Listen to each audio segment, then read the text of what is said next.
Hi guys, it's Sabrina. So today I just wanted to film a video for you guys just about like what happens after you don't do well on a test and how to like bring yourself up and stuff.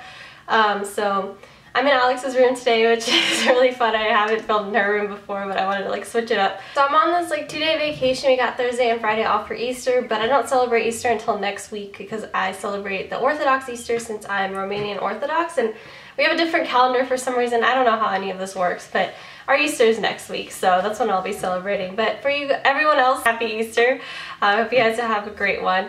So I'm really excited to just have these 2 days off. I kind of really needed it to just like calm down and like refigure out my life after like this past test. So I took a really hard test on Monday, and so far it has been my lowest grade I've gotten in medical school.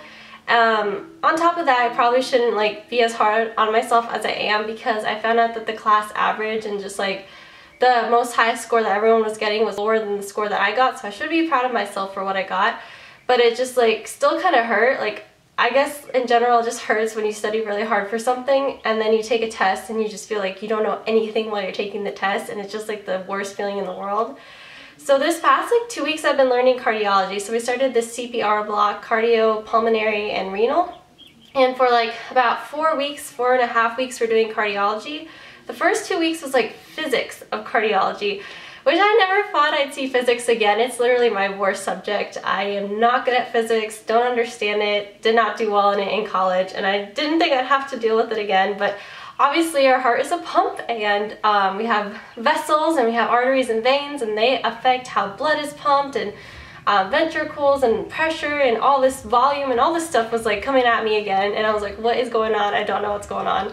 So I was having a hard time like grasping the concepts, and it was all about like mean arterial pressure, cardiac output, stroke volume, end diastolic volume, end systolic volume, what happens when you do this to the body, what goes up, what goes down, all these like different types of equations. We even had math we had to do, and I just couldn't understand it.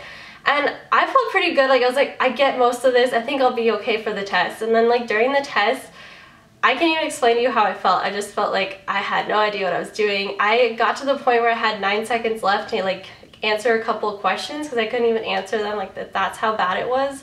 And I just felt awful during it. And I just felt like I hadn't prepared for it. I didn't know what I was doing.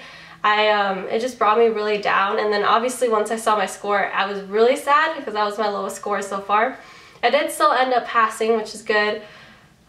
So I'm happy about that, but I feel like I don't know the material, and obviously this is going to be on my USMLE Step 1 exam, and the fact that I like didn't feel good about this material like scares me, because I obviously need to learn it and get it eventually. So I just kind of wanted to talk about like what happens after you do bad on a test, and to not let that score kind of define you. So there are going to be topics in life that we just don't get. Like it's going to happen.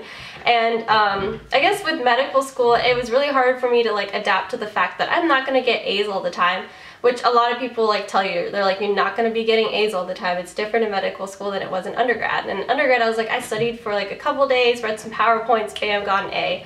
In medical school, I'll study like every day for hours and hours and hours, and then still sometimes just get like an average score, and I'm like, wow, I just studied so hard, like why can't I get like an A or something? So I kind of just got used to that pretty quick. I was like, this is kind of, I keep getting like the same scores, which for me is not really A's. I don't get A's often. I do get them once in a while, and it's really exciting, but for me, I'm usually like around a high B or a medium B, and that's what I've been getting. That's my score in medical school.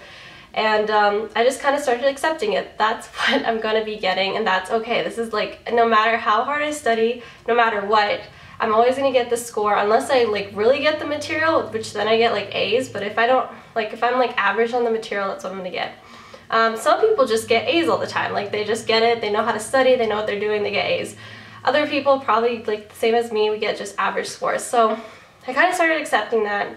And like I still get down on myself when I compare myself with other people, but I tried to stop doing that, because I just realized that this is like how much I can do and how much I can handle, and like there's basically nothing I can do to change it, kind of thing. So of course I still don't know like what works best with me studying wise, and I'm trying so many different methods, and some like tests it works really well. Like I'll get an A and I'll be like, what did I do this test? Why did I get it better? I don't know, I just did. Other tests it's like, you did okay, your study method works enough for you to like get grades that are good, but like not good enough to get like exceptional grades. So I don't know.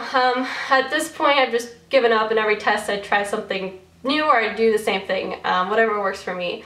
But I've noticed that that's just like, I guess, how I do, and I've learned to accept that, which was really hard at first. I'm sure for a lot of you guys, if you guys have always like done really well in school, when you like do bad on a test, it like really brings you down. So the only thing I can say is that it's okay to mess up. Like, we are not going to know everything, and we are definitely not experts in anything. That would be crazy. I mean, I'm sure there's some people out there who are just incredible and know everything, but we're not. We're human. We're going to make mistakes. And just because one test didn't go well does not mean that it's over and the rest of the tests are going to go bad. You cannot have that mindset, which is normal to have because you feel terrible after you do bad on something, and you just like question yourself. You're like, am I smart? Do I belong here? Like, what did I do wrong? And then you like blame other things, like maybe I shouldn't have spent this much time with my family this weekend, and you like try to like find things, and it's like, no, sometimes you just have a bad test. Like, don't blame it on other circumstances.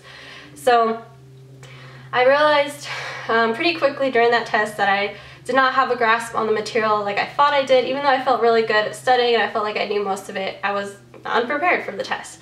So basically what I learned is that I need to go back on this material eventually and re-look at it and re-understand it and really try to focus on it, because it is going to come back again.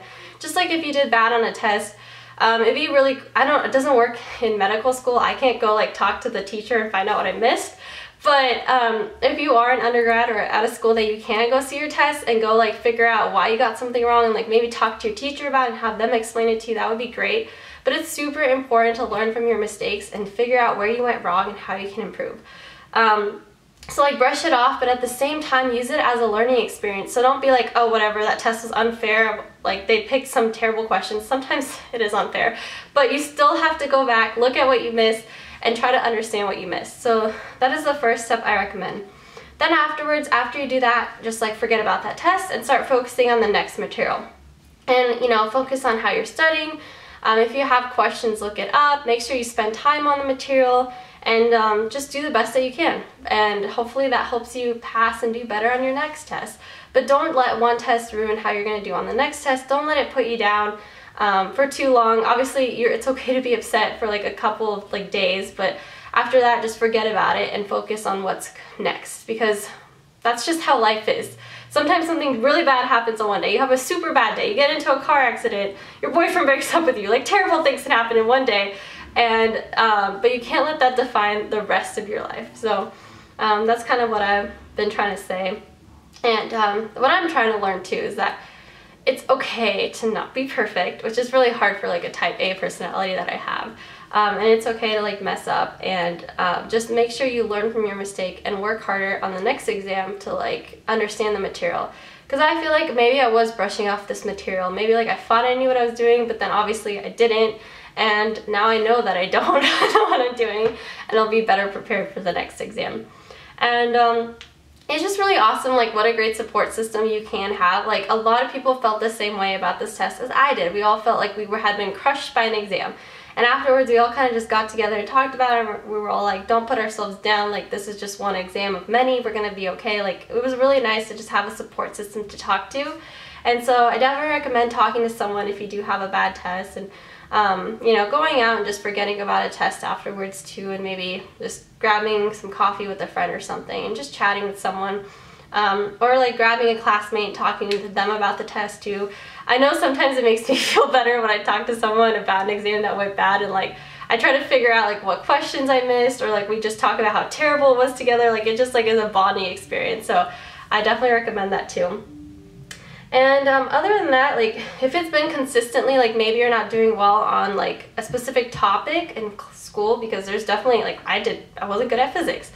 Try to like go in, talk to your professors, try to go to like different teaching sessions. I would try to do that, and just do like extra problems. Obviously you're gonna have to spend a lot more time, which is really hard, especially in college when you have a ton of other subjects you need to focus on. But if that is one class that you just can't understand, try to focus more time on that class and trying to understand the material, which is something I tried to do. But obviously I still I got some stuff more than I got others, and that's just how it was for me, and that's how it's going to be sometimes. So I kind of just wanted to make this like motivational video because a lot of you guys have been asking me like, hey, like I haven't done well in an exam, or hey, like I just don't know how to study, or this happened and this happened, what do I do? And basically just like go look over what you did wrong, how you can improve, and what you should do better next time. And that's like the first steps to like recovering from doing bad from a test. But don't dwell on it too long because it doesn't define you. So that's what I got for you guys. Just wanted to be completely honest and open with you guys and let you know that I am not perfect, and I'm definitely not one of the top medical school students. I am average, and I'm proud of it. That's how much I can handle. And I want you guys to be proud of how you're doing in school as well, because once again, there's only so much that we can do. So thanks so much for watching, guys, and I will see you guys in my upcoming videos. Bye, guys.